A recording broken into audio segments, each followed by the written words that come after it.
एक नगर में एक बहुत कुशल कारीगर रहता था। उसका नाम सोमलिक था। सोमलिक दूसरे कारीगरों की तुलना में बहुत मेहनत करता था। उसके द्वारा बनाए गए कपड़े दूसरे कारीगरों से बहुत अच्छे होते थे, किंतु उसे काम के मुताबिक पैसा नहीं मिलता था। उसे लगने लगा कि इस नगर में उसके कार्य के अनुरूप पैसा नहीं मिल पा रहा है। उसे किसी दूसरे नगर चले जाना चाहिए। उसे कुछ लोगों ने समझाया कि धन मिलना न मिलना तो भाग्य पर निर्भर है।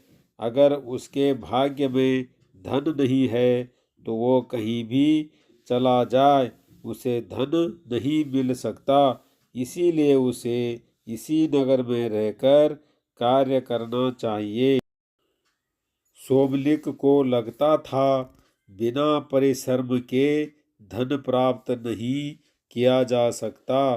भाग्य की बातें तो वे लोग करते हैं जो मेहनत नहीं करना चाहते।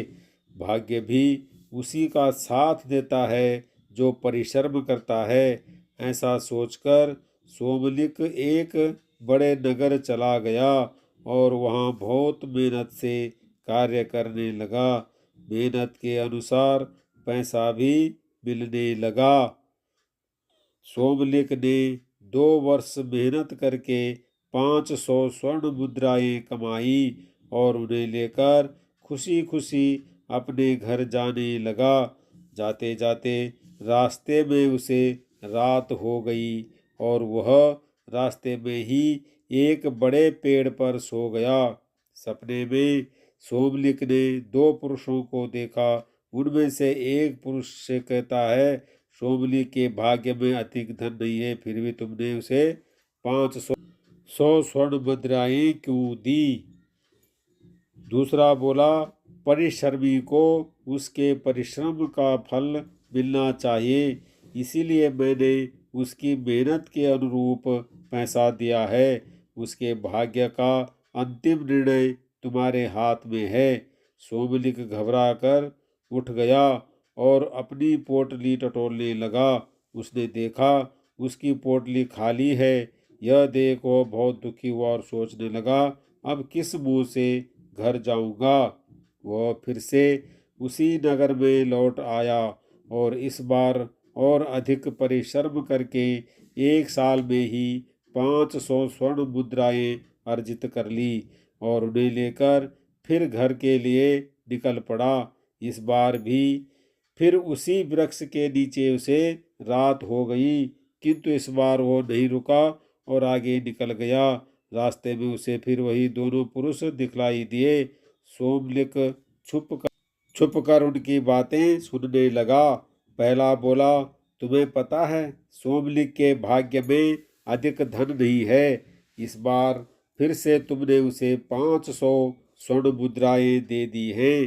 दूसरा बोला, मैं तो परिश्रमी को उसके परिश्रम का फल देता हूँ, अंतिम निर्णय तो तुम्हारा ही रहता है।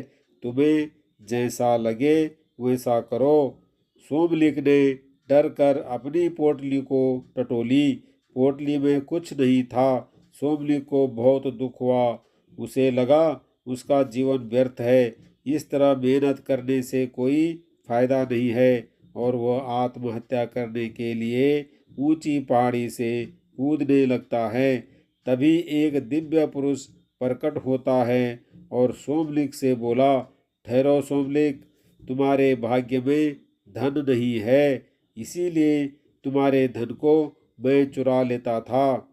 आत्महत्या करना पाप है, इसीलिए आत्महत्या का ख्याल अपने मन से निकाल दो।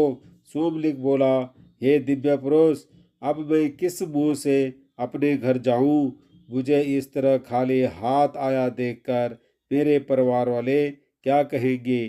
दिव्य पुरुष ने सोमलिक से कोई एक वरदान मांगने के लिए कहा।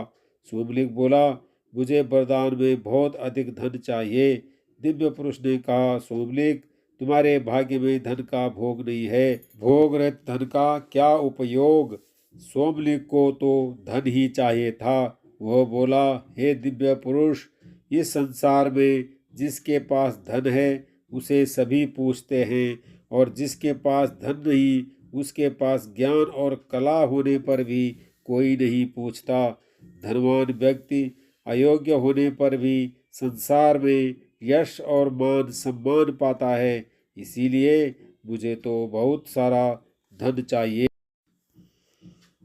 दिव्य पुरुष ने कहा, तुम नगर वापस लौट जाओ, वहां तुम्हें गुप्त धन और उपयुक्त धन नाम के दो व्यक्ति मिलेंगे।